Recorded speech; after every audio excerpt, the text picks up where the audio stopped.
Hai Sur People, ketemu lagi nih bareng aku Tias. Kalian ada yang baru mulai belajar atau baru kepikiran buat jadi web developer? Nah, video hari ini pas banget buat kalian karena aku bakalan share tips dan trik yang gampang banget gimana cara jadi web developer buat pemula. Jangan kemana-mana, tonton sampai habis ya.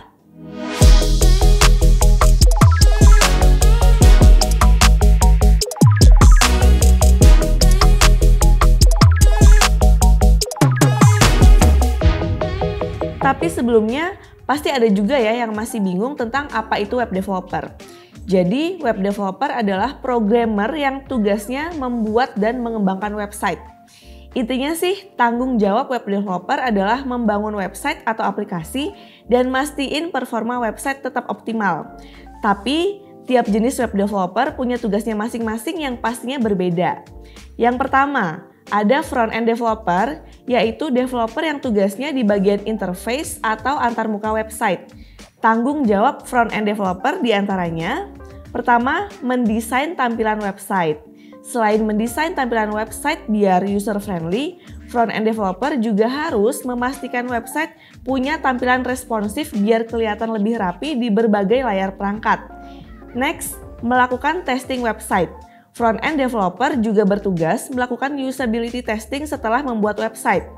Buat yang belum tahu, usability testing itu metode untuk mengevaluasi user experience atau pengalaman pengunjung terhadap software ataupun website yang dibuat. Jenis developer yang kedua, ada back-end developer yang tugasnya berkaitan dengan server. Jadi, mereka bertanggung jawab mengelola server website atau aplikasi dan memastikan kualitas performa selalu oke. Lebih detailnya, tanggung jawab back-end developer yaitu pertama, merancang logika website. Back-end developer merancang logika website sesuai jenis website yang dibuat. Misalnya mau bikin toko online. Di sini, web developer harus bisa membuat alur pengunjung dari mulai membuat akun, memilih produk, sampai melakukan pembayaran. Selanjutnya, membangun database. Tugas back-end developer adalah membuat database yang digunakan untuk menyimpan data website. Selain itu, back-end developer juga harus mengelola database biar nggak membebani kinerja website. Sebenarnya ada lagi ya jenis web developer yang disebut dengan full stack developer. Intinya sih tugas developer yang ini mencakup semua tanggung jawab front-end dan back-end sekaligus. Gimana Master People? Udah paham kan tentang pengertian web developer?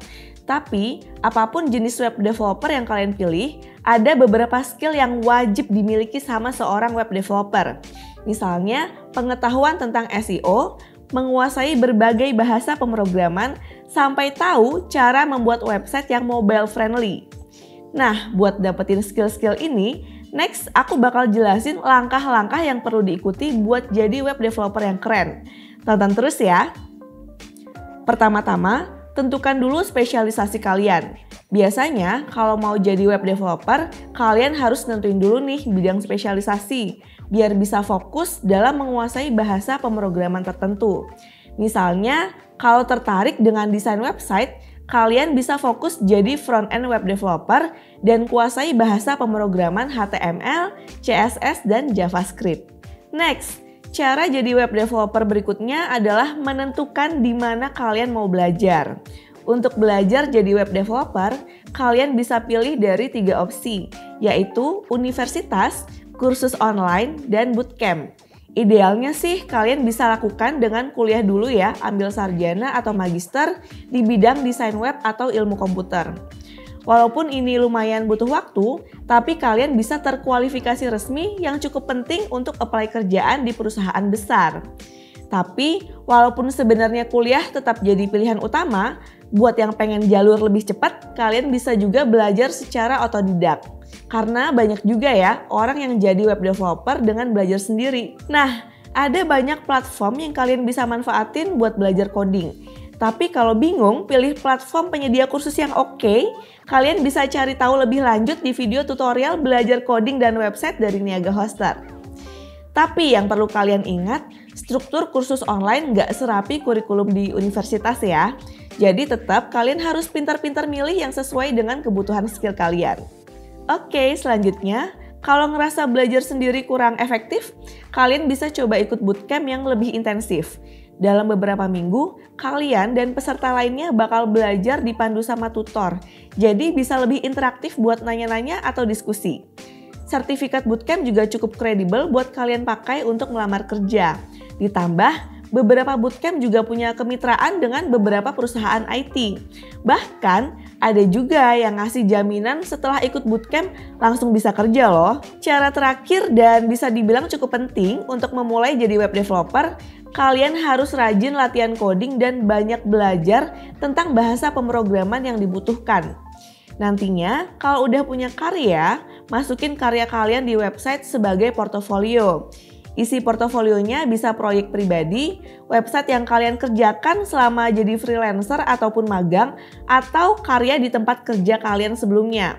Lebih bagus lagi nih kalau kalian bisa tampilin jenis website yang berbeda-beda di portofolio kalian. Karena ini bisa membuka kesempatan untuk bergabung ke proyek web development yang lebih luas. Nah, punya portofolio online berbentuk website direkomendasikan banget soalnya lebih gampang dibuat dan pastinya bisa diupdate sesuai peningkatan skill kalian. Bikin website portofolio tuh gampang banget ya karena ada CMS kayak WordPress yang memudahkan kalian bikin website secara instan. Biar website portofolio kalian gampang diakses, jangan lupa juga pilih hosting yang berkualitas kayak paket WordPress hosting dari Niaga Hoster yang didesain khusus untuk mendukung website WordPress. Oke, itu dia beberapa tips cara-cara jadi web developer untuk pemula. Semoga dengan semua cara yang udah aku jelasin tadi, karir kalian sebagai web developer bisa sukses ya. Dan seperti biasa, kalau ada pertanyaan atau pengen share seputar berkarir menjadi web developer, boleh langsung tulis aja di kolom komentar. Terus, klik tombol like dan share ke teman-teman kalian. Terima kasih udah menonton video ini. Sampai jumpa di video tutorial berikutnya. Bye-bye!